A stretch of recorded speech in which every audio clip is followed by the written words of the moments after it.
त्याच्यानंतर काय करायचं, हे आपले प्रोग्राम आहे, कोणते कपडे कशात धुवायचे, काय धुवायचे, प्रोग्राम हे दिसतंय का, हे न्यायचं असं. ठीक आहे. त्याच्यानंतर हे स्टार्टचं बटन दाबायचं. बाकी काहीच करायची गरज नाही तुम्हाला. आता आपला पहिला प्रोग्राम आहे ओझा रिफ्रेश. ओझा रिफ्रेश म्हणजे आता हॉस्पिटलचे कपडे असेल किंवा कोणी आजारी असेल त्यांचे कपडे असेल तुम्ही रिफ्रेश करू शकता ओझा रिफ्रेश मध्ये, किंवा खूप दिवसांनी ठेवलेले वास वगैरे येत असेल कपड्यांचा, हे त्याच्यासाठी त्याला 49 मिनिट लागणार. ठीक आहे. त्याच्यानंतर डेलिकेट्स म्हणजे नाजूक टाईपचे कपडे, वर्कवाल्या साड्या असेल, वर्कवाल्या ड्रेस असेल, हे त्याच्यासाठी. त्याच्यानंतर एक कॉटनचे कपडे असेल त्याच्यामध्ये धुवायचे. त्याच्यानंतर एक कॉटन इको म्हणजे जास्त खराब असलेले कॉटनचे कपडे ते इको मध्ये धुवायचे, म्हणजे एकदम खराब असलेले. त्याच्यानंतर डेली वॉश मध्ये रोजचे कपडे, मिक्स कपडे आपले ते याच्यामध्ये धुवायचे.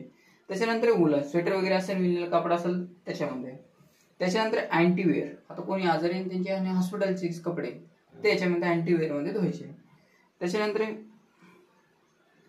स्पिन ड्राय, सपोज तुम्ही हाताने कपडे धुतलेले फक्त सुकवायचे, फक्त ड्राय करायचे त्याच्यासाठी. त्याच्यानंतर रिन्स प्लस स्पिन म्हणजे पाण्यामधून हिसळून काढायचे तुम्हाला, फक्त आपण म्हणतो पाण्यामधून काढायचे फक्त, हे त्याच्यासाठी. त्याच्यानंतर कर्टेन्स पडदे वगैरे असेल तर. त्याच्यानंतर बेबी केअर म्हणजे लहान लेकरांचे कपडे. त्याच्यानंतर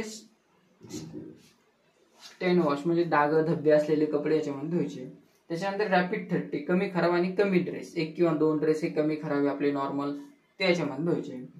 त्याच्यानंतर स्टीन वॉश आपले स्पोर्टचे खेळांचे कपडे असेल, नाईट पॅन्ट वगैरे असेल, साड्या वगैरे असेल ते याच्यामध्ये धुवायचे. ठीक आहे. डेली यूज साठी धुतला आणि मग ते पिळण्याचं ते सगळं ऑटोमॅटिक होऊन जाईल. हो. त्याच्यानंतर याच्यामध्ये लिक्विड टाकायचं कपडे धुण्यासाठी, याच्यामध्ये कम्फर्ट वगैरे टाकायचं, याच्यामध्ये काहीच नाही टाकायचं. ठीक आहे. त्याच्यानंतर याला असं लावून घ्यायचं. त्याच्यानंतर हे प्रत्येक 2 दिवसांनी रबर पुसून घ्यायचं, हे रबर. ठीक आहे. त्याच्यानंतर एक फिल्टर आहे खाली, हे प्रत्येक 8 दिवसांनी साफ करायचं. चुकून धागे दोरे कॉईन वगैरे घेऊन अडकतात, याला असं काढायचं, असं काढायचं आणि याला असं साफ करून घ्यायचं. साफ करून घ्यायचं, डबल असं लावून टाकायचं. लावल्यानंतर याला पूर्ण असं टाईट करून घ्यायचं.